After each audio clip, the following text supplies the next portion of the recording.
젊은 시절에 돈이 많은 사람은 사실 거의 없습니다. 그 돈을 축적할 수 있는 시간이 전체적으로 별로 없었잖아요. 그런 상태로 지내고 누군가에게 기대서 살기 때문에 당연히 축적할 기회가 적은 거예요. 그래서 중요한 거는 우리나라가 투자 교육도 잘 안 돼 있고 이런 취지로서는 또 컨텐츠가 의미가 있을 것 같아요. 역시 용PD 의미를 찾아주는 거예요. 네.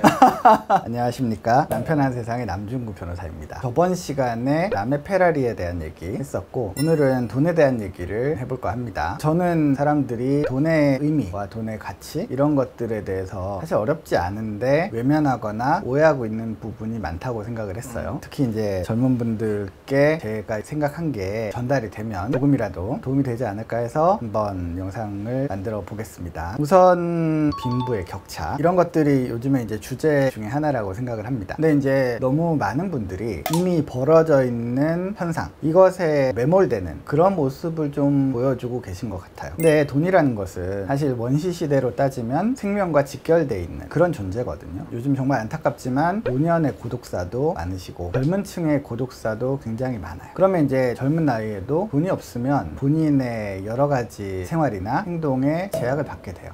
돈을 벌기 위해서 시간을 쓰고, 돈이 없어서 무언가를 할 수 없고, 돈이 없어서 뭐 결혼을 못하고, 취미를 가질 수 없고, 여행을 못하고, 자기 인생의 의미를 찾아갈 수 없고, 이런 식의 일들이 많이 벌어지고 있습니다. 왜 이렇게 이제 무겁게 시작을 하냐면, 돈에 대해서 너무 가볍게 생각하는 분들이 많은 것 같아요. 특히 생존이 필요한 범위 내에서의 돈이라는 것은 많은 사람들한테 엄청난 의미가 있고, 그분들이 그것을 위해서, 살기 위해서 일한다는 사실을 대부분은 다 알면서도 외면하는 그런 측면이 있다고 생각을 합니다. 근데 이제 저는 개인적으로는 고시 공부도 하고, 그러면서 또 이제 변호사도 되고, 이런 어떤 과정을 거쳐온 사람으로서 돈의 어떤 무게나 의미가 좀 바뀌는 거를 느꼈어요. 그거를 조금 먼저 말씀을 드리면, 엄마 아빠가 돈을 어떻게 버는지 뭐 알지도 못하고, 물론 그렇게 철이 없진 않았지만 어쨌든 결국에는 필요한 거를 제가 그분들한테서 밖에 받을 수 없는 이제 그런 상황이었어요. 변호사가 되고 나서는 훨씬 더 많은 돈들을 쓸 수 있는 상황이 되기도 했고요. 그러면서 좀 느낀 것들이 있어요. 우선 젊음과 돈에 대해서 조금 이제 얘기를 드리고 싶어요. 젊은 시절에 돈이 많은 사람은 사실 거의 없습니다. 아까 말씀드렸죠. 그 돈을 축적할 수 있는 시간이 절대적으로 별로 없었잖아요. 그런 상태로 지내고 누군가에게 기대서 살기 때문에 당연히 축적할 기회가 적은 거예요. 요즘에 자본주의가 좀 고착화되면서 내 눈에 보이는 같은 또래의 사람들이 너무 이제 많은 돈을 쓰는 이런 것들을 보면서 상대적인 박탈감을 느끼고, 하지만 저는 이제 젊은 시절에 돈이 좀 적은 것에 대해서 마치 60대처럼 생각할 필요는 없다고 생각해요. 여러분들 주변에 한 10살이 많은 형누나 오빠들을 보면은 여러분들하고 되게 많은 경제적인 차이가 벌어져요. 또 이제 예를 들면 30대, 40대를 보면 또 엄청난 괴리감을 느낍니다. 그것을 어떤 분들은 세대 간의 격차, 너희 때는 쉽지 않았냐 이런 식으로 말씀을 하시기도 해요. 근데 이제 중요한 것은 그렇게 말해도 어차피 그 시절로 돌아가지 않는다는 게 중요해요. 우리가 20살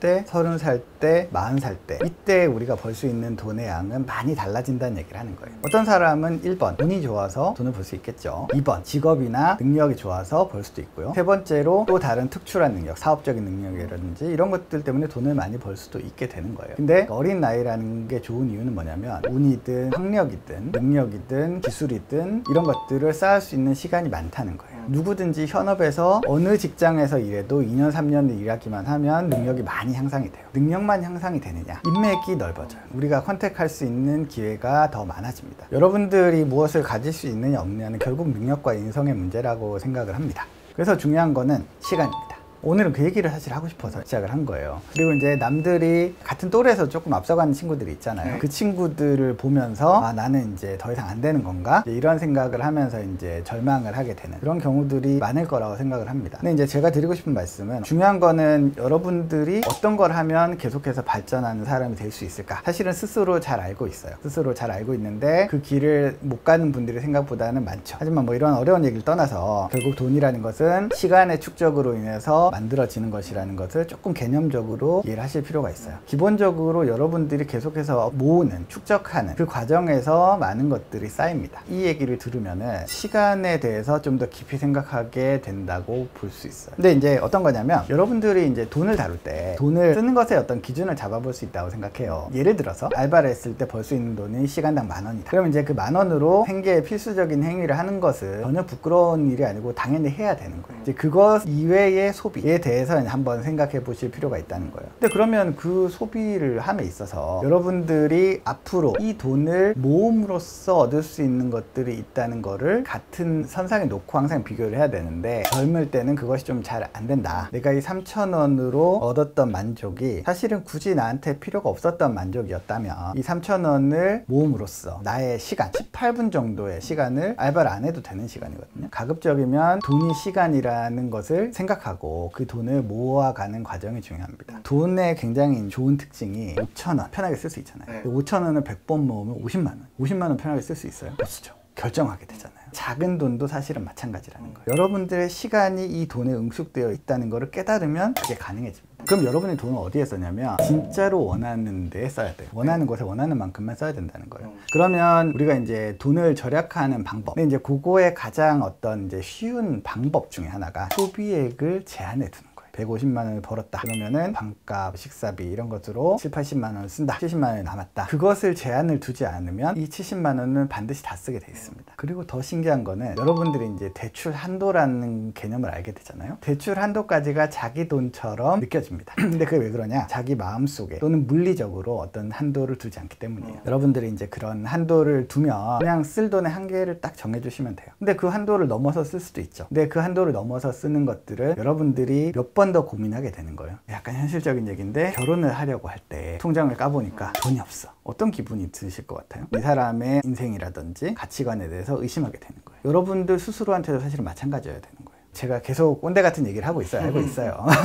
오늘의 진짜 주제는 투자에 관한 겁니다. 오늘은 개념적으로 얘기를 할 건데, 우리가 돈을 불린다는 거는 사실은 정확한 개념은 아니에요. 부라는 거는 요만큼 있는 거예요. 근데 이제 달러가 많이 풀리면서 이거에 그냥 가격이 올라가는 거예요. 사실은 가치는 똑같은데 돈이 너무 많아지니까 상대적으로 가격이 올라가는 거다. 돈이 늘어나는 만큼 가치도 같이 올라가는, 자산을 쥐고 있으면 여러분들이 이제 일을 해서 번 시간들이 축적이 되는 거예요. 근데 여러분들이 예를 들면 사고 나면 가치가 떨어지는 것들, 자동차, 저도 타고 있지만 옷, 뭐 액세서리 이런 것들, 대부분의 것들이 그래요. 우리가 벌었던 시간이라는 가치를 잃게 되는 거예요. 근데 돈으로, 현금으로만 가지고 있어도 사실은 좀 떨어지긴 해요. 그렇기 때문에 거기에 맞춰서 올라갈 수 있는 그런 것이 기본적으로 투자라고 할 수 있습니다. 여기서 그러면 이제 투자와 투기를 한번 나눠볼까요? 투기라는 것은 사실 정확하게 투기가 나쁘다 이렇게 말을 할 수는 없어요. 투자라는 거는 아까 얘기했지만 나의 어떤 부를 안정적으로 유지하는 이런 것을 이제 투자라고 할 수 있고, 투기라는 것은 그런 본질적인 가치 같은 것들보다 훨씬 더 많은 수익, 부동산을 예를 들면 부동산은 사실 투자에 가깝습니다. 뭐 어떤 지역이 갑자기 막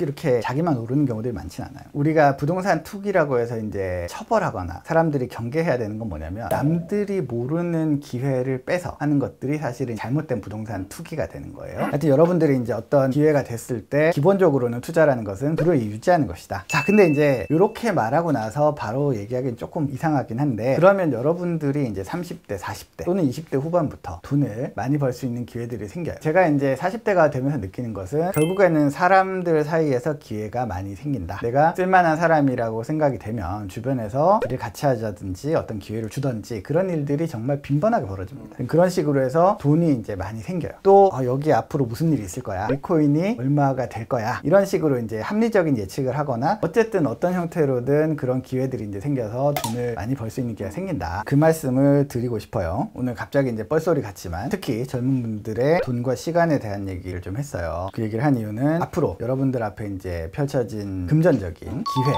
이런 것들이 사실은 굉장히 많다. 여러분들의 미래를 단정하지 마시고, 또 두 번째로 지금 여러분들이 벌고 모으는 돈의 가치를 너무 가볍게 생각하면 안 됩니다. 돈을 쓰고 모으는 것이야말로 진짜 어떤 몸에 배이는 일이라고 저는 생각을 하고, 여러분들이 그렇게 열심히 해서 모았던 그 시간, 돈은 시간이라고 생각하니까 그 시간을 소비한다고 생각하면 정말 아깝잖아요. 돈을 모으는 것, 돈을 잘 투자하는 것, 이런 것들이 중요하고, 그것의 핵심에는 결국 시간이 있다. 인생을 낭비하지 않는 느낌으로 돈을 낭비하지 않았으면 좋겠다라고 마무리를 하겠습니다. 이 얘기는 결국 비트코인과 연결된 얘기입니다. 비트코인을 사라 이런 얘기가 아니고 그 밑에 깔려있는 어떤 얘기들 중에 하나로 한 거니까 너무 꼰대 얘기로 듣지 말아 주시고, 혹시 이제 질문이나 이런 게 있으면은 이번 화는 특히 성실하게 좀 개인적인 생각 한번 나눠보겠습니다. 감사합니다.